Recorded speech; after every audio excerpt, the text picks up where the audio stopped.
Dear students, my name is engineer Azad Siddiqui और आज के क्लास में मैं बात करूंगा BSCB class 12 quarterly examination June 2025।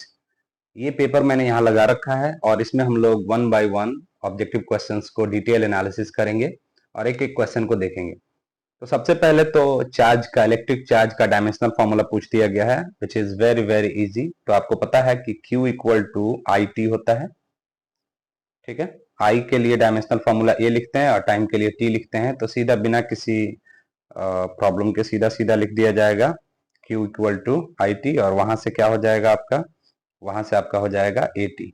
सो इसका ऑप्शन नंबर बी सही हो जाएगा, Q equal to A T. उसके बाद कह रहा है the law governing the force acting between the two electric charges is called as, यानी दो चार्ज के बीच में कौन सा फोर्स लगता है उसको कौन सा फोर्स कंट्रोल करता है। तो आपको मालूम है दो चार्जेस Q1 और Q2 के बीच जो फोर्स लगता है उसका कैलकुलेशन कूलम लॉ देता है, F इक्वल टू के Q1 Q2 upon R square से। यानी ये वाला जो लॉ लगता है F इक्वल टू के Q1 Q2 upon R square, इसी से हम बता सकते हैं कूलम्स लॉ। तो इसका सही आंसर हो जाएगा Coulomb's law, option number D, ठीक है। ये ऑप्शन नंबर डी हो जाएगा कूलम्स लॉ, ठीक है। आगे बढ़ते हैं। नेक्स्ट क्वेश्चन है निम्नलिखित में से कौन सी भौतिक राशि सदिश है, which of the following physical quantity is a vector. तो देखिए इसमें इलेक्ट्रिक पोटेंशियल स्केलर है, फ्लक्स स्केलर है, पोटेंशियल एनर्जी भी स्केलर है। तो इलेक्ट्रिक फील्ड इंटेंसिटी, जो इलेक्ट्रिक फील्ड इंटेंसिटी होता है वो एक वेक्टर क्वांटिटी होता है। So option number C, electric field intensity E equal to F upon Q. So ये होता है एक vector quantity. So option number C is the correct one. उसके बाद पूछा जा रहा है विद्युत क्षेत्र E में P डायपोल मोमेंट वाले, P आघूर्ण वाले द्विध्रुव पर लगने वाला बल आघूर्ण है। The torque acting on dipole of moment P in electric field E is. तो आपको मालूम है कि डायपोल टॉर्क का फॉर्मूला होता है P E साइन थीटा, और अगर साइन थीटा हटा दें तो ये हो जाएगा P cross E। So the option number one is the correct option. Let's move on to the question number 5। The unit of electric field intensity is, विद्युत क्षेत्र की तीव्रता का मात्रक है। तो देखिए यहाँ पे जो फॉर्मूला बताया था मैंने, E equal to F upon Q, E equal to F upon Q. तो ऊपर क्या है फोर्स मतलब न्यूटन और नीचे क्या है चार्ज मतलब coulomb. So newton per coulomb is the right option, ठीक है। Let's move on to question number 6। Question number 6 कह रहा है कि आवेश का परमाणुकरण दर्शाता है कि quantization of charge indicates that. तो ये क्या कहता है कि फ्रैक्शन नहीं हो सकता, चार्ज हमेशा इंटीजर होगा। Q equal to N E होता है, Q equal to N E, और जो ये 1 होगा ये 1.2 1.7 ऐसा मतलब फ्रैक्शन नहीं हो सकता। या तो प्लस माइनस 1 होगा, प्लस माइनस 2 होगा, मतलब पूरा इंटीजर होना चाहिए एन को। सो ऑप्शन नंबर डी मैच कर रहा है। Charge which is a fraction of charge of one electron is not possible.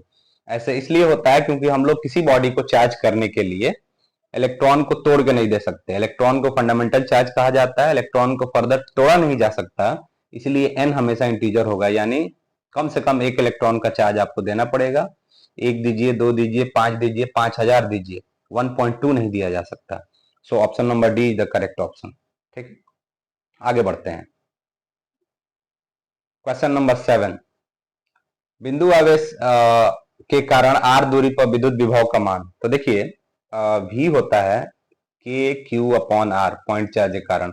यहां से आपको सीधा सीधा दिख रहा है भी इनवर्सली प्रोपोर्शनल टू आर, तो ऑप्शन नंबर सी लगा देंगे, आर के व्युत्क्रमानुपाती होता है, ठीक है। उसके बाद पूछा जा रहा है निर्वात में वैद्युतशीलता का एसआई मात्रक, the SI unit of permittivity of free space. तो परमिटिविटी ऑफ फ्री स्पेस के लिए देखिए फॉर्मूला जो हमने पढ़ा है,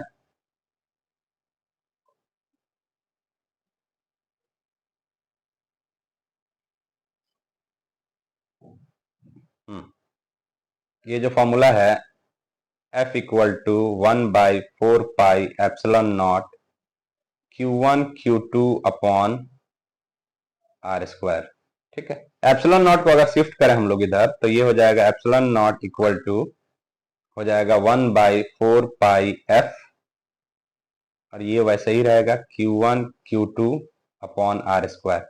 तो ऊपर देखिए Q1 Q2 है मतलब कूलम स्क्वायर, और 4 पाई नीचे है नहीं होगा, फोर्स नीचे है मतलब न्यूटन, और आर स्क्वायर नीचे है मतलब मीटर स्क्वायर। सो ऊपर हो गया coulomb into coulomb, coulomb square, यहां से कूलम स्क्वायर हो जाएगा, और यहां नीचे से एफ मतलब न्यूटन, और ये आर स्क्वायर मतलब मीटर स्क्वायर। तो ये सीधे सीधे हो जाएगा coulomb square per newton per metre square. So option number B, option number B. इसका एक फेराड पर मीटर भी होता है, वो भी आप लोग याद रखेंगे। Farad per metre is also an unit of permittivity of free space. आगे बढ़ेंगे, एक विद्युत क्षेत्र विक्षेपित कर सकता है, an electric field can deflect. तो देखिए जिसपे चार्ज होगा वही इलेक्ट्रिक फील्ड या मैग्नेटिक फील्ड में डिफ्लेक्ट होगा। तो न्यूट्रॉन पे चार्ज नहीं है, गामा रेज पे चार्ज नहीं है, एक्सरे पे चार्ज नहीं है, अल्फा पार्टिकल पे चार्ज होता है, अल्फा पार्टिकल पॉजिटिवली चार्ज होता है, सो इसको डिफ्लेक्ट कर सकता है। So electric field can deflect alpha particles. एक कूलम आवेश में कितने इलेक्ट्रॉन की संख्या होती है? तो देखिए ध्यान से यहाँ पे अभी जो ऊपर बताया था मैंने formula Q equal to N E, तो यहां से हम n इक्वल टू लिख सकते हैं Q अपॉन ई। तो एक कूलम में कह रहा है ना, सो नंबर ऑफ इलेक्ट्रॉन निकालना है, सो n इक्वल टू 1, Q के जगह पे क्या हो जाएगा 1, और इलेक्ट्रॉन का चार्ज होता है 1.6 इंटू 10 का पावर माइनस 19। ठीक है, अब ये माइनस 19 ऊपर जाएगा तो 10 का पावर प्लस 19 बनेगा, जिसको मैं लिख सकता हूं 10 इंटू 10 टू दावर 18। फिर से जोड़ेंगे 10 का पावर 19 हो जाएगा, और बटे में है 1.6। तो 10 में 1.6 से भाग देने पे आता है 6.25, और इंटू में 10 का पावर 18। तो ऑप्शन नंबर सी सही हो जाएगा।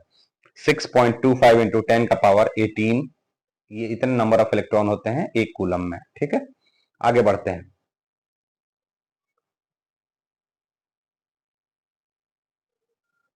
एक वोल्ट विभवांतर पर त्वरित करने पर इलेक्ट्रॉन की ऊर्जा होती है। तो देखिए ऊर्जा का जो the energy of an electron on accelerating it to 1 volt potential difference is. देखिए U होता है, यानी एनर्जी जो होता है K Q1 Q2 upon R। K Q1 upon R को हम V कहते हैं। सो U इक्वल टू एक चार्ज Q इंटू V होता है, ये भी होता है। ऊपर वाला फॉर्मूला लिखिए या ये भी, वही चार्ज अगर इलेक्ट्रॉन हो तो ये फॉर्मूला हो जाता है E इंटू V। तो इलेक्ट्रॉन का चार्ज तो E बोलते हैं, और V 1 वोल्ट है, तो ये हो जाएगा 1 इलेक्ट्रॉन वोल्ट। तो पोटेंशियल एनर्जी हो जाएगा 1 इलेक्ट्रॉन वोल्ट। तो ऑप्शन नंबर 1 सही हो जाएगा।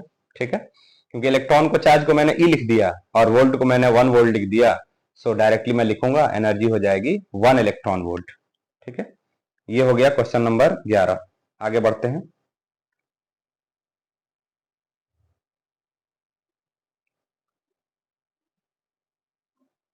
क्वेश्चन नंबर 12, इसमें कह रहा है एक बंद पृष्ठ के भीतर n विद्युत द्विध्रुव स्थित है। बंद पृष्ठ से निर्गत कुल विद्युत फ्लक्स होगा। Inside a closed surface, n electric dipoles are situated. The total electric flux coming out from the closed surface will be। तो देखिए किसी भी क्लोज सरफेस में अगर Q चार्ज हम रखते हैं तो फ्लक्स होता है, फ्लक्स का हमारा फॉर्मूला होता है Q अपॉन एप्सिलॉन नॉट। अब जब डाइपोल रखेंगे तो डाइपोल का नेट चार्ज जीरो होता है, एक तरफ माइनस Q एक तरफ प्लस Q, तो नेट चार्ज जीरो। तो जैसे ही तुम Q के जगह पे जीरो रखोगे, zero upon epsilon not, zero हो जाएगा। अब तुम एक डाइपोल रखो या 1 करोड़ डाइपोल रखो, उसे कोई मतलब नहीं है। तो इसमें n बोल रहा है कितना भी डाइपोल रखोगे फ्लक्स का वैल्यू जीरो ही होगा। So option number D. ठीक है, आगे बढ़ते हैं। The next question is C धारिता के संधारित्र को Q आवेश देने पर संचित ऊर्जा W है। यदि आवेश बढ़ाकर 2Q कर दिया जाए तो संचित ऊर्जा होगी। देखिए ऊर्जा पहले वर्क डन ही होता है, इसका formula Q square by 2C भी होता है, और 1/2 CV² भी होता है। ये दोनों फॉर्मूला है। ठीक है, सो यहाँ चार्ज के फॉर्म में बोल रहा है तो हम पहला वाला फॉर्मूला ले लेते हैं। ठीक है, so W equal to Q square by 2C है। अब कह रहा है Q को बढ़ा के 2Q कर दें, सो ये हो जाएगा, देखो W डैश इक्वल टू, अगर Q के जगह पे हम 2Q लिखें और उसका स्क्वायर करें तो हो जाएगा 4Q स्क्वायर और बटे में 2C। ठीक है, सो W डैश क्या हो जाएगा 4, और Q स्क्वायर बाई 2C को हम W कह सकते हैं। मतलब नया वाला जो वर्क डन आया या नया वाला जो संचित ऊर्जा आया, एनर्जी स्टोर्ड आया, वो हो जाएगा 4W के बराबर। सो ऑप्शन नंबर डी। ठीक है, आई होप यू अंडरस्टैंड। आगे बढ़ेंगे। 3 capacitors of equal capacitance C are first connected in parallel and then in series। तो देखो पैरेलल में कनेक्ट करोगे तो C C C हो जाएगा 3C। ठीक है। और उसके बाद सीरीज में किया जा रहा है, तो सीरीज में हो जाता है सी अपॉन एन फॉर्मूला होता है, तो एन नंबर 3 है तो सी अपॉन एन हो जाएगा। सो सी अपॉन एन के जगह पे 3 लिख देंगे, तो सी अपॉन 3। ठीक है, ये 3 जाएगा ऊपर तो 9 हो जाएगा और सी से सी कट जाएगा, सो 9 अपॉन 1।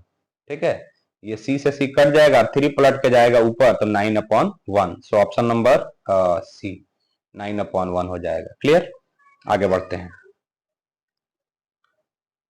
नेक्स्ट क्वेश्चन,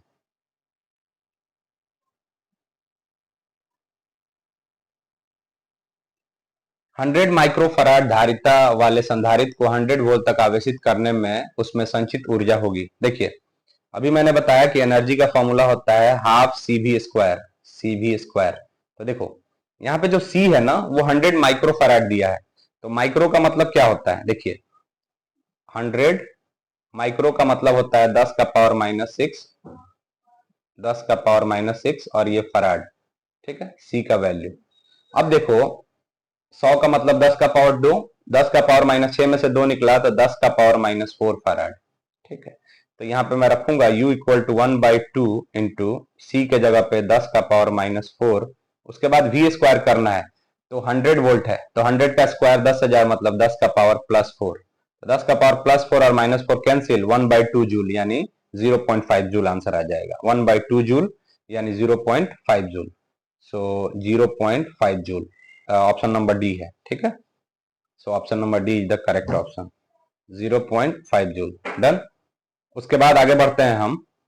एक इलेक्ट्रॉन को दूसरे इलेक्ट्रॉन के अधिक समीप लाने पर निकाय की वैद्युत स्थिति ऊर्जा। देखिए यहाँ पे एक चार्ज है, इलेक्ट्रॉन है, यहाँ पे एक चार्ज, दोनों नेगेटिव है, तो साइन का तो कोई दिक्कत ही नहीं है, माइनस माइनस प्लस हो जाएगा, क्योंकि पोटेंशियल एनर्जी में विथ साइन रखते हैं हम चार्ज को। ठीक है, अब जब करीब लाएंगे यानी आर कम होगा तो पोटेंशियल एनर्जी का फॉर्मूला होता है के Q1 Q2 अपॉन आर।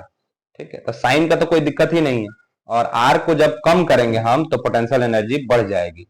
ठीक है, तो पोटेंशियल एनर्जी विल इंक्रीज, तो ऑप्शन नंबर ए इसका सही आंसर हो जाएगा। ठीक है,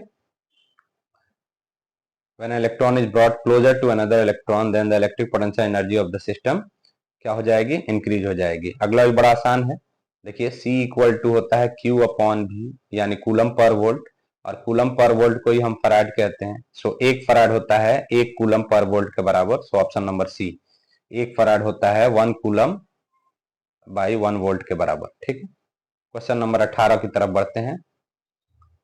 इसमें क्या रहा है, इसको सॉल्व करना पड़ेगा। एक गोलाकार चालक की विद्युतीय धारिता 1 पिको फराड है, इसकी त्रिज्या होगी।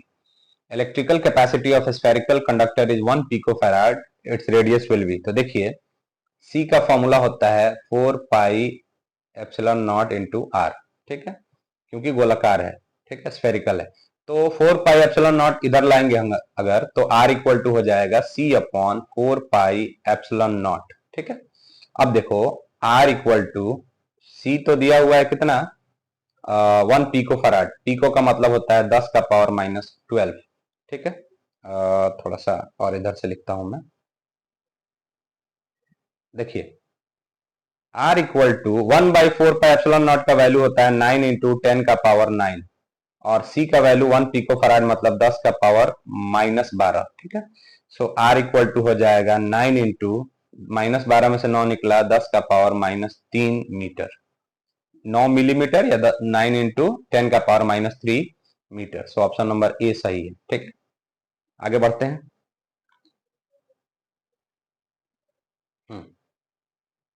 बोल रहा है कि if unit positive charge is kept in the air then the total flux coming out of this unit positive charge is. देखिए अगर यूनिट पॉजिटिव चार्ज रखेंगे तो फ्लक्स का फॉर्मूला होता है Q upon epsilon not.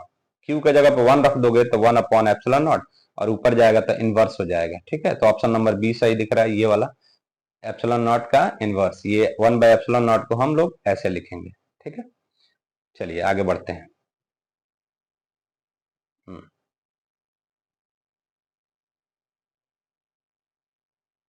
Next बोल रहा है कि to plates each having area A are placed parallel to each other at a small distance d. They have charge plus q and minus q respectively. The electric field in the space between the plates will be. तो देखिए electric field का formula होता है sigma upon epsilon not.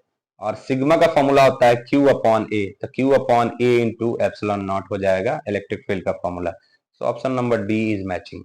Okay, so Q upon epsilon naught into A. Option number D is the correct option, right? Next, move on to question number 21. It says an electric dipole is kept in non-uniform electric field. It generally experiences. देखिए, uniform electric field में रखिएगा तो force zero होता है, force नहीं लगता, क्योंकि force के लिए नेट अगर आपको मोशन करना है किसी बॉडी को, तो मोशन के लिए नेट फोर्स की जरूरत होती है। सो जैसे ही नॉन यूनिफॉर्म में रखोगे तो वो फोर्स भी एक्सपीरियंस करेगा और टॉर्क भी एक्सपीरियंस करेगा, क्योंकि यूनिफॉर्म इलेक्ट्रिक फील्ड में फोर्स एक्सपीरियंस नहीं करता, फोर्स जीरो होता है, एक्सेलरेशन जीरो होता है, टॉर्क एक्सपीरियंस करता है। लेकिन चूंकि ये नॉन यूनिफॉर्म में है, इसलिए फोर्स और टॉर्क दोनों एक्सपीरियंस करेगा। ठीक है, नेक्स्ट, परावैद्युत होते हैं तो देखो डाइलेक्ट्रिक्स नॉन कंडक्टिंग सब्सटेंस होते हैं। So option number B is the correct one, right. Next, यदि किसी बिंदु आवेश से Q से D दूरी पर विभव V है तो दूरी 2D पर होगा।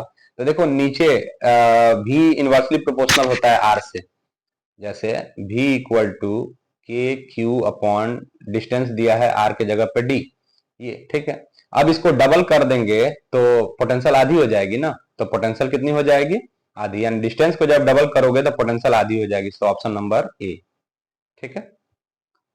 संधारित्र संग्रहित करता है, कैपेसिटर स्टोर्स। तो कैपेसिटर क्या क्या स्टोर करता है, कैपेसिटर में देखते हैं आप, कैपेसिटर एक चार्ज स्टोर करता है, और चार्ज मतलब क्या, एनर्जी, मतलब कैपेसिटर चार्ज और एनर्जी दोनों स्टोर करता है। So what you can say, a capacitor stores both charge and potential energy. So what you are gonna write, both A and B. So option number C, option number C सही है, both A and B, ठीक है, charge भी और potential energy भी। आगे बढ़ते हैं, संधारित्र की धारिता निर्भर नहीं करती। तो आपको बताया गया था कि चार्ज पे डिपेंड नहीं करती, क्योंकि उसके डायमेंशन पे डिपेंड करती है, यानी प्लेट के ज्योमेट्री पर, एरिया पे, डिस्टेंस पे, डाइलेक्ट्रिक कांस्टेंट पे, लेकिन चार्ज पे नहीं करती। सो प्लेट के आवेश पे डिपेंड नहीं करता है, ठीक। आगे बढ़ते हैं, बिंदु आवेश के लिए गॉसियन पृष्ठ होता है। तो बिंदु आवेश के लिए पॉइंट चार्ज के लिए क्या होता है, पॉइंट चार्ज के लिए गोला होगा, स्फीयर होगा। पॉइंट चार्ज है तो इसके लिए गॉसियन सरफेस क्या होता है, गोला होगा। उसके बाद निर्वात के लिए परावैद्युत स्थिरांक होता है, यानी डाइलेक्ट्रिक कांस्टेंट कितना होता है, इक्वल टू 1 के बराबर, यानी डाइलेक्ट्रिक कांस्टेंट बोलो या relative permittivity for air, vacuum या फ्री स्पेस के लिए हम लोग 1 ले लेते हैं, ठीक। वोल्ट मीटर को विद्युत परिपथ में किस क्रम में जोड़ा जाता है, in which order is the voltmeter connected in the electrical circuit. तो देखो अमीटर को सीरीज में और वोल्ट मीटर को पैरेलल में जोड़ते हैं। So it is connected in parallel. So let's move on to the next question. The next question is which type of motion is performed by free electrons in a metal without any external field। तो आपको बताया गया है कि thermal velocity होती है और random motion होता है ये, ठीक है, थर्मल वेलोसिटी होती है और रैंडम मोशन होता है। इस मोशन के कारण कोई इलेक्ट्रिक करंट नहीं बनता है, ठीक है, ड्रिफ्ट वेलोसिटी के कारण इलेक्ट्रिक करंट बनता है, ठीक है। So let's move on to the question number 30। इस क्वेश्चन में कहा जा रहा है कि एक बिंदु आवेश के कारण दो विद्युत क्षेत्र रेखाएं, तो देखो दो विद्युत क्षेत्र रेखाएं एक दूसरे को कभी नहीं काटती। So you can say it never intersect each other. देखो ये दो इलेक्ट्रिक फील्ड लाइन एक दूसरे को काट देंगी ना, तो इस पॉइंट पे देखोगे तो फोर्स का डायरेक्शन इधर और यहाँ इधर, मतलब एक ही पॉइंट पे फोर्स का दो डायरेक्शन इंडिकेट करेगा, इसलिए this is not possible. So two electric field lines will never intersect each other, right. So option number C is the correct one. आवेश के पृष्ठ घनत्व का मात्रक होता है, तो देखो सिग्मा होता है Q अपॉन ए, तो ऊपर कूलम और नीचे मीटर स्क्वायर, सो कूलम पर मीटर स्क्वायर। आगे बढ़ते हैं, कूलम बल है, देखो कूलम बल तो एक इलेक्ट्रिक फोर्स भी कहा जाता है और सेंट्रल भी है, ठीक है, कंजर्वेटिव भी है। तो कंजर्वेटिव का तो ऑप्शन नहीं है, इलेक्ट्रिक फोर्स और सेंट्रल फोर्स का है, तो ए एंड सी बोथ हो जाएगा, ठीक है। जब किसी वस्तु को आवेशित किया जाता है तो इसका द्रव्यमान, तो सुनो ध्यान से, जब दो बॉडी पे एक में से इलेक्ट्रॉन निकालोगे और दूसरे में एंटर कराओगे, तो इलेक्ट्रॉन जिसमें जाएगा उसका मास बढ़ जाएगा और जिसमें से निकलेगा उसका मास कम हो जाएगा। इसका मतलब किसी बॉडी को आवेशित किया जाता है, तो आवेशित करने में आप निगेटिव भी कर सकते हो, पॉजिटिव भी कर सकते हो। तो अगर निगेटिव करोगे मतलब इलेक्ट्रॉन जाएगा, जाएगा तो मास बढ़ाएगा, और पॉजिटिव करोगे तो मास कम हो जाएगा, यानी घट भी सकता है और बढ़ भी सकता है, मे इंक्रीज और decrease. When a body is charge then its mass may increase और decrease. Let's move on to the question number 34। इसमें कहा जा रहा है the electric potential due to a small electric dipole at a large distance R from a centre of dipole is proportional to. देखिए, dipole के कारण जो potential आता है वो होता है v equal to K P upon R square होता है, ठीक। तो यहाँ पे देखो v inversely proportional to R square है, यानी 1 अपॉन आर स्क्वायर के प्रोपोर्शनल होगा, राइट। ओके। 35 नंबर कह रहा है the electric field intensity inside a charge hollow conductor is, ये जीरो होता है, ठीक। Electric field charge hollow conductor के अंदर का इलेक्ट्रिक फील्ड जीरो होता है, ठीक है। नेक्स्ट क्वेश्चन कह रहा है दो प्रतिरोध two resistors R and two R को एक विद्युत परिपथ में श्रेणी क्रम में जोड़ा गया है, अच्छा सीरीज में जोड़ा गया है, तो इसमें उत्पन्न उसमें ऊर्जा था। देखो इधर H1/H2 कर दो, यहाँ पे होगा आई स्क्वायर आर टी और यहाँ होगा आई स्क्वायर 2RT, तो सब कट जाएगा तो 1/2 बच जाएगा, यानी ऑप्शन नंबर सी सही है, ठीक है, ऑप्शन नंबर सी। उसके बाद बड़ा आसान सा क्वेश्चन है, कौन सा क्वेश्चन है ये, the relation between the drift velocity VD and applied electric field E of the conductor. तो अगर आपको मोबिलिटी का फॉर्मूला आता है, तो मोबिलिटी का फॉर्मूला आता है तो बड़ा आसानी से आप निकाल सकते हैं। मोबिलिटी होता है mu equal to VD upon E। सो आप देख रहे हैं E इधर जाएगा तो ये हो जाएगा VD equal to E into mu, so VD is directly proportional to E, so option number A is the correct one, right. Next question है किसी चालक का विशिष्ट प्रतिरोध the specific resistance of a conductor increases with increase in temperature, ठीक है।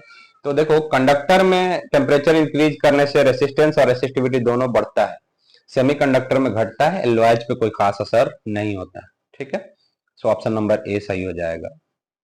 स्थिर विभवांतर पर किसी विद्युत परिपथ का प्रतिरोध आधा कर दिया जाए तो उत्पन्न ऊष्मा का मान होगा। तो देखो ये जो H का फॉर्मूला होता है वो होता है आई स्क्वायर आर टी या H equal to V square upon R into T, ठीक है। तो पोटेंशियल वाला फॉर्मूला नीचे वाला है, तो बोल रहा है कि पोटेंशियल कांस्टेंट रखना है एट कांस्टेंट पोटेंशियल डिफरेंस, और बोल रहा है कि रेसिस्टेंस को आधा कर दिया जाए, तो resistance of an electric circuit is half. Resistance को आधा करोगे तो H 2 गुना कम हो जाएगा। रेसिस्टेंस को क्या किया जा रहा है, रेसिस्टेंस को हाफ, सो रेसिस्टेंस को हाफ किया जाएगा तो ये हो जाएगा H equal to V square upon, इसको लिखा जाएगा R/2 इंटू टी, और 2 पलट के ऊपर, यानी 2 गुना हो जाएगा, ये 2 पलट के जाएगा ऊपर तो हीट प्रोड्यूस हो जाएगा, उत्पन्न ऊष्मा का मान 2 गुना हो जाएगा। सो ऑप्शन नंबर बी, ठीक है। देख लीजिए R को आधा कीजिएगा तो R/2 लिखिएगा, 2 पलट के चला जाएगा ऊपर, तो इस तरह से रेसिस्टेंस हीट प्रोड्यूस हो जाएगा 2 गुना। सो हीट प्रोड्यूस कितना हो जाएगा, डबल, राइट। ये है एक तार में 1 एम्पियर की धारा प्रवाहित हो रही है, यदि इलेक्ट्रॉन का आवेश 1.6 इंटू 10⁻⁻19 कूलम हो तो प्रति सेकंड तार में प्रवाहित इलेक्ट्रॉनों की संख्या है। तो यह ऊपर मैंने बताया था कि 1 कूलम में इलेक्ट्रॉन की संख्या कितनी होगी। अब देखो यहाँ पे I इक्वल टू क्या होता है, Q अपॉन T, सो दोनों 1 1 रख दो, so I equal to Q 1 coulomb और बटे 1 सेकंड, ठीक है। तो नीचे 1 सेकंड में कोई फर्क नहीं पड़ेगा, और 1 कूलम में अभी हमने निकाला था ऊपर 6.25 इंटू 10 का पावर 18, और कूलम पर सेकंड ही एम्पियर होता है, यानी 1 एम्पियर में इलेक्ट्रॉन की संख्या होगी प्रति सेकंड 6.2 इंटू 10 का पावर 18, ठीक है। यानी 1 कूलम में इलेक्ट्रॉन की संख्या इतनी ही है, और 1 एम्पियर प्रति सेकंड अगर किसी कंडक्टर से जा रहा है तो उसमें इलेक्ट्रॉन की संख्या इतनी ही होगी, ठीक है। सो ये हो जाएगा 6.2 इंटू 10 का पावर 18। विशिष्ट प्रतिरोध the specific resistance, unit of specific resistance, मतलब रेसिस्टिविटी का पूछा जा रहा है। स्पेसिफिक रेसिस्टेंस बोला जाता है रेसिस्टिविटी को। तो देखिए रेसिस्टिविटी रो होता है RA अपॉन L, ठीक है। ऊपर है R मतलब ओम, मीटर स्क्वायर और बटे मीटर, तो 1 मीटर से मीटर कट जाएगा तो ohm meter, so ohm meter, option number A, ठीक है। ये क्वेश्चन फिर से गलत दिया है, कई बार से गलत ही दिया जा रहा है बोर्ड में। Resistance of any wire is 500 ohm, it's electrical conductivity will B.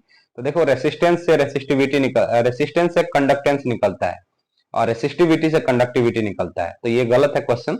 यहाँ पे रेसिस्टेंस दिया है तो कंडक्टिविटी नहीं बल्कि कंडक्टेंस बोलना चाहिए, कंडक्टेंस। बस आपको क्या करना है, G इक्वल टू 1/R कर देना है, 1/500 कर देना है, तो आपको 0.002 आ जाएगा ऑप्शन, ठीक है। 1/500 कर देना है, सो 1/500 आप कीजिएगा तो देख लीजिए कितना आएगा, मेरे ख्याल से 0.002 आएगा, ठीक है। आगे बढ़ते हैं।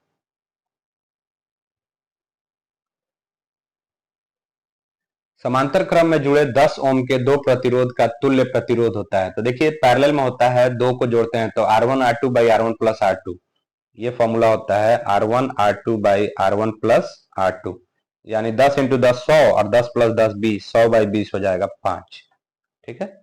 ये ऑप्शन नंबर सी। विशिष्ट चालकता, स्पेसिफिक कंडक्टेंस, तो स्पेसिफिक कंडक्टेंस क्या होता है, देखिए इधर स्पेसिफिक कंडक्टेंस, विशिष्ट चालकता।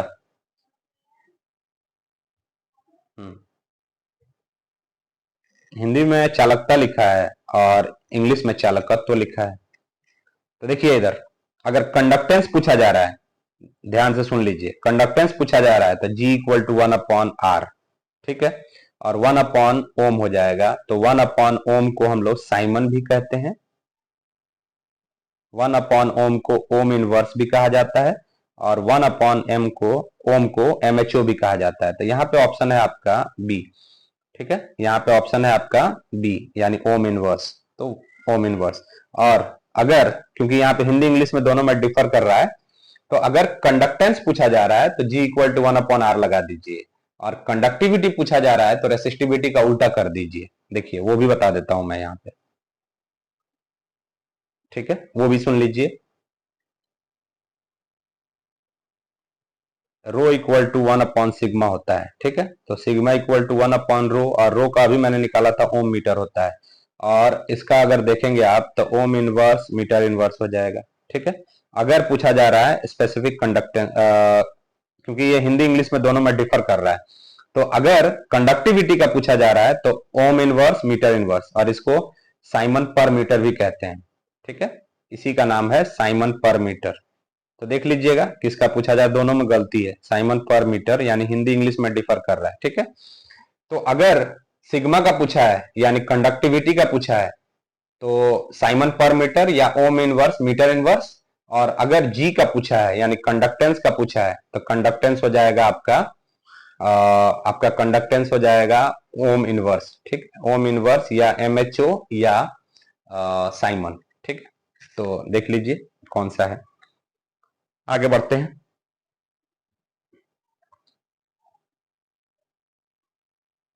क्योंकि हिंदी इंग्लिश में डिफर कर रहा है इसलिए मैंने पूरा दोनों बता दिया, आप देख लेंगे कौन सा सही है, ठीक है।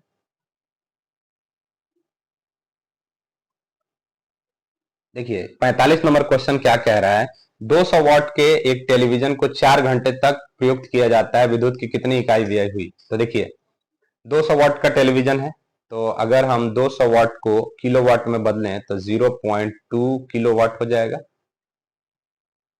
तो देखिए एक यूनिट को हम लोग कहते हैं 1 kWh, ठीक है, एक एक यूनिट जो एनर्जी होती है ना, एक यूनिट एनर्जी कहा जाता है 1 kWh। तो देखो इधर 0. किलोवाट कितना है, यहाँ पे देखिए 0.2, और कितने घंटे तक, 4 घंटे तक, सो कितना यूनिट हो जाएगा, 0.8 यूनिट हो जाएगा, ठीक है, 0.8 यूनिट हो जाएगा, डन। सो इतना यूनिट इलेक्ट्रिसिटी खर्च होगी। अगर आपसे जूल में पूछा जाता ना तो आप क्या करते, देखिए पावर इक्वल टू क्या होता है, एनर्जी अपॉन टाइम या work upon time. So energy निकालते आप तो क्या करते, पावर इंटू टाइम कर देते, यानी 200 वाट इंटू 4 घंटे को आप सेकंड में बदल के गुणा कर देते तो आपको जूल में मिल जाता। लेकिन यहाँ पे किलो वाट आवर में यानी यूनिट में पूछा है तो 0.8 आ जाएगा, क्योंकि KWH किलो वाट आवर भी एनर्जी का ही एक यूनिट होता है और इसको एक यूनिट कहा जाता है, ठीक है। और ये इलेक्ट्रिसिटी वाले यानी कमर्शियल यूनिट है, ये इलेक्ट्रिसिटी वाले इस्तेमाल करते हैं इसको किलोवाट आवर को, डन। सो ये हो जाएगा 0.8 यूनिट, डन। आगे बढ़ते हैं। 47 में पूछा जा रहा है कि कार्बन प्रतिरोध में हरे रंग का कोड क्या होता है। तो इसका एक मैंने बताया था, B B Roy of Great Britain, of Great Britain 0 1 2 3 4 5, यानी ग्रीन का 5 होता है। ठीक है, जिसको ये लॉजिक आता है बड़ा आसानी से आ जाएगा। ठीक है, नेक्स्ट बोला जा रहा है एक बेलनाकार चालक की प्रतिरोधकता एवं विशिष्ट चालकता, ठीक है, का गुणनफल निर्भर करता है। तो देखिए दोनों तो विशिष्ट चालकता, देखिए प्रतिरोधकता रो है और विशिष्ट चालकता, चालकता है 1/रो, सिग्मा होता है 1/रो, कट जाएगा तो 1 कांस्टेंट होता है, ये किसी पर डिपेंड नहीं करेगा, नन ऑफ दीज हो जाएगा answer, that means it's a constant. Ohm का नियम सत्य है, तो देखिए Ohm's law is true for metallic conductors, so we can write धात्विक चालकों के लिए, मेटेलिक कंडक्टर्स के लिए। और विद्युत परिपथ की शक्ति देखिए वी आई होता है, P equal to V I या P equal to I square R या P equal to V square upon R, तो जो आपको यहाँ पे पूछा जाता है उसके हिसाब से बता दीजिए। So I think 1 is the right option, right. बोल रहा है कि यदि R प्रतिरोध तथा C धारिता हो तो RC का मात्रक क्या होगा, तो ये देखो ये टाइम होता है, ठीक है, डायमेंशनल फॉर्मूला होता है, डायमेंशनल फॉर्मूला होता है T और इसका यूनिट हो जाएगा सेकंड। कैसे देख लो, यहाँ पे दिखा देता हूं मैं, देखिए ये हो जाएगा R का होता है, RC है ना, तो R का होता है V अपॉन आई, ठीक है, और ये होता है C का Q अपॉन V, तो देखो V से V कट गया, Q इक्वल टू हम लिख सकते हैं IT और बटे में I है, तो I से I कट गया तो क्या बचा, T बचा। तो डायमेंशनल फॉर्मूला T याद रखिएगा, ये भी पूछा जाता है डायमेंशनल फॉर्मूला, तो T, और अगर यूनिट पूछे तो सेकंड। R का प्रतिरोध पूछा जा रहा है, तो देखिए यहीं से निकाल देते हैं, R equal to V upon I होता है, ठीक है, R इक्वल टू V कहते हैं W अपॉन Q को, और ये हो गया I, W होता है ML2 T माइनस 2 और चार्ज का AT और I का A, ठीक है। सो ये हो जाएगा, ऊपर जाएगा T तो ML2 तो वैसे ही रहेगा, T का पावर -3 और A का पावर -2, ML2 T का पावर -3 A का पावर -2, ऑप्शन नंबर A, ठीक है।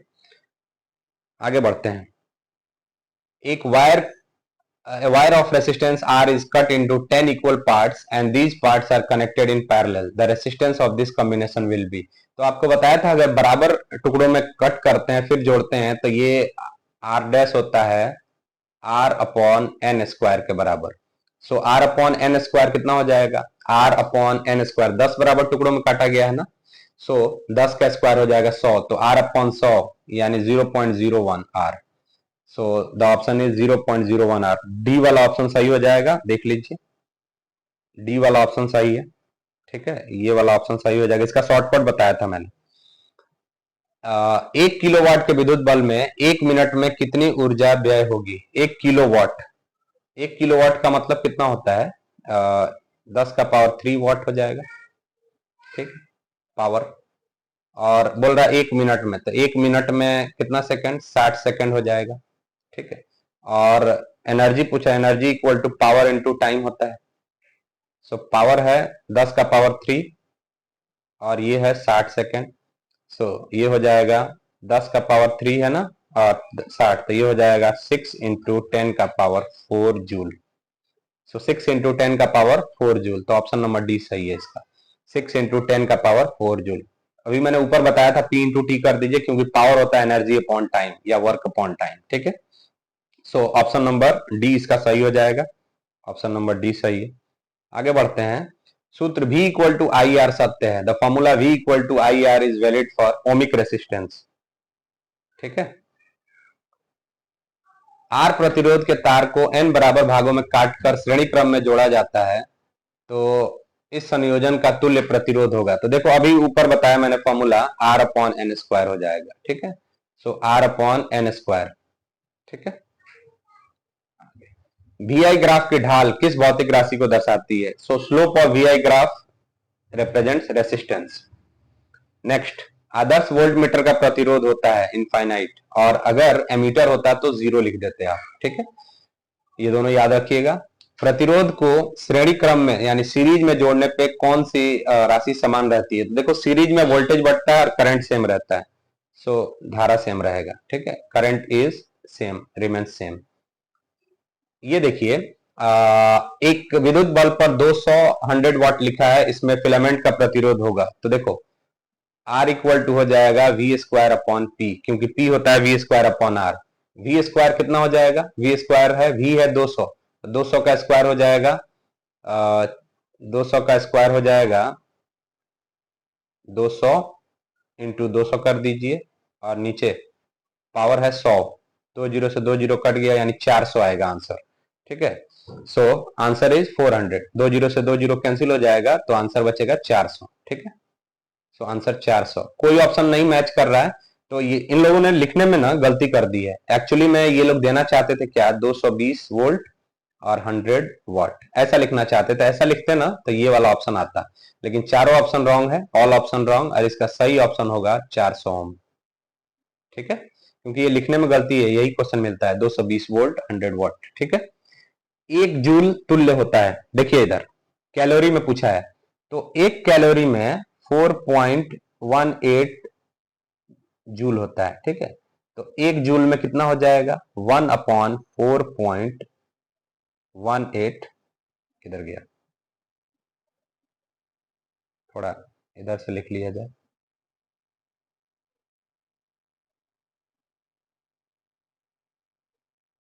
सो एक जूल इक्वल टू 4.18, इधर आ जाएगा, तो ये हो जाएगा 1/4.18 कैलोरी, और भाग देने पे लगभग 0.24 कैलोरी आ रहा है, ठीक है। सो एक जूल में 0.24 कैलोरी, एक्चुअली आ रहा है ये 0.239, और राउंड ऑफ करने पे 0.24 कैलोरी। डन, आगे बढ़ते हैं। When two bodies are rubbed together, both the bodies become equally positive and negative. This is called conservation of charge, ठीक है। यानी जितने चार्ज एक बॉडी से निकलेंगे दूसरे बॉडी पे उतने ही चार्ज जाएंगे, this is what conservation of charge, ठीक है। उसके बाद है 64, Kirchhoff's current law is result of conservation of, तो देखो दो लॉ है, Kirchhoff's current law, Kirchhoff's voltage law, KCL and KVL. तो केसीएल है कंजर्वेशन ऑफ चार्ज और केवीएल है कंजर्वेशन ऑफ एनर्जी। सो ये this is conservation of charge. आगे बढ़ते हैं। इफ R1 एंड R2 यदि संतुलित व्हीट स्टोन ब्रिज,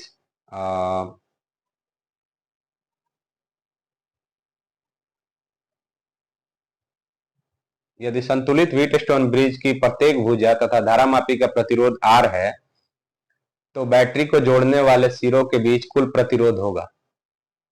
देखिए ऐसे बना देते हैं,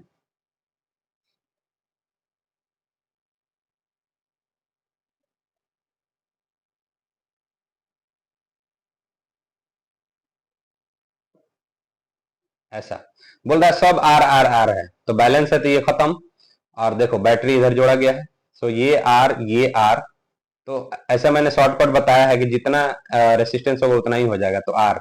वैसे भी जोड़ना चाहें तो आर और आर सीरीज में 2R, और आर आर सीरीज में 2R, और 2R पैरेलल में जोड़िएगा तो R1 R2 यानी 2R और 2R, और बचे में 2R plus 2R 4R, so 4R square by 4R, 4R square upon 4R कीजिएगा, एक आर से एक आर, चार से चार, मतलब आर आएगा। आप ये सब करने की जरूरत नहीं है, सिंपली आर लिख दीजिए, बैलेंस हो जाता है, तो बीच का ये गैल्वेनोमीटर से कोई करंट पास नहीं करती है, खत्म हो जाता है ये। तो आपको बताया गया है, सीधा सीधा आर आ जाएगा आंसर। डन। उसके बाद देखिए ये बोल रहा है कि n equal resistors are connected, first connected in series and then in parallel. तो देखो सीरीज में जोड़ोगे ना, n है तो n r हो जाएगा, और पैरेलल में जोड़ोगे ना, सीरीज में जोड़ोगे तो एन आर हो जाएगा, और पैरेलल में जोड़ोगे तो आर अपॉन एन हो जाएगा, और एन पलट के जाएगा ऊपर तो एन स्क्वायर, और ये आर से आर कट गया, so N square is the right option, ठीक है। सो ये है मैक्सिमम और मिनिमम रेसिस्टेंस, ठीक है। उसके बाद आगे बढ़ते हैं। अच्छा, इसमें रेसिस्टिविटी पूछती है, तो रेसिस्टिविटी होता है rho equal to R A upon L, ठीक है, आर ए अपॉन एल। उसके बाद पूछा जा रहा है कि पोटेंशियोमीटर इज यूज्ड फॉर, तो पोटेंशियोमीटर का बहुत यूज है, किसी सेल का ईएमएफ पता करने के लिए, किसी सेल का इंटरनल रेसिस्टेंस पता करने के लिए, दो सेल के ईएमएफ को कंपेयर करने के लिए। तो इसमें यही दो दिया है, तो ऑप्शन नंबर सी मारेंगे, ए और बी दोनों है, ठीक है। उसके बाद क्वेश्चन नंबर 68। तो क्वेश्चन नंबर 68 में क्या कह रहा है कि एक सोर्स है, a source of electromotive force E which है internal resistance R is connected to external resistance R, then voltage V across R will be। तो देखिए ये कह रहा है कि ऐसा एक बैटरी है, इसका इंटरनल रेसिस्टेंस है और यहाँ पे एक एक्सटर्नल रेसिस्टेंस से जोड़ा हुआ है, ठीक है। ये स्मॉल आर है, ये ई है और ये कैपिटल आर है। तो आई हमको पता है, आई होता है ई बाई आर प्लस आर, ठीक है। और आई को हम लिख सकते हैं वी अपॉन आर। तो ये हो जाएगा V upon R equal to E by R plus R, और ये कैपिटल आर जाके मल्टीप्लाई हो जाएगा उधर, तो ये वाला ऑप्शन हो जाएगा कौन सा, E by R plus R into R, B वाला ऑप्शन हो जाएगा, ठीक है। इस तरह से आगे बढ़ेंगे। 69 में कह रहा है कि आई दिया हुआ है 2 एम्पियर और 5 मिनट तक फ्लो करने पर जो वर्क डन होता है वो 1200 जूल होता है। तो सेल का ईएमएफ पूछा जा रहा है। तो देखिए इधर सबसे पहले तो यहाँ पे एक काम करते हैं, V equal to I equal to Q upon T होता है ना, ठीक है। या एक काम करते हैं सबसे पहले तो ओ,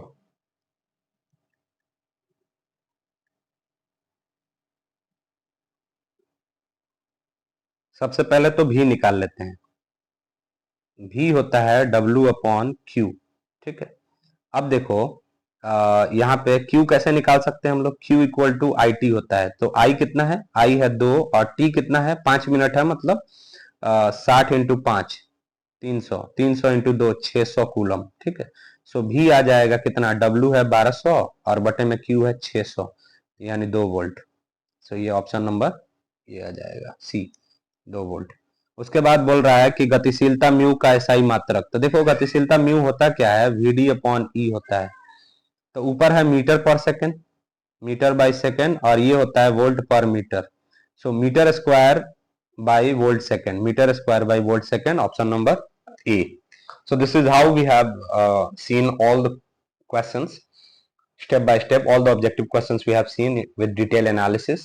So I hope you understand and like the video. Thank you so much। आज के वीडियो में इतना ही। इसके अलावा जो मैं देख पा रहा हूँ कि इसमें जो लॉन्ग क्वेश्चन पूछा गया है, लॉन्ग और शॉर्ट, इसमें से कोई ऐसा क्वेश्चन नहीं है जो मैंने क्लास में डिस्कस न किया हो या आपको न बताया हो कि ये पूछा जाता है, लॉन्ग में ये इंपॉर्टेंट होता है, वही क्वेश्चंस आए हुए हैं, दूसरे कोई क्वेश्चंस नहीं है। So I hope you understand. Thank you so much.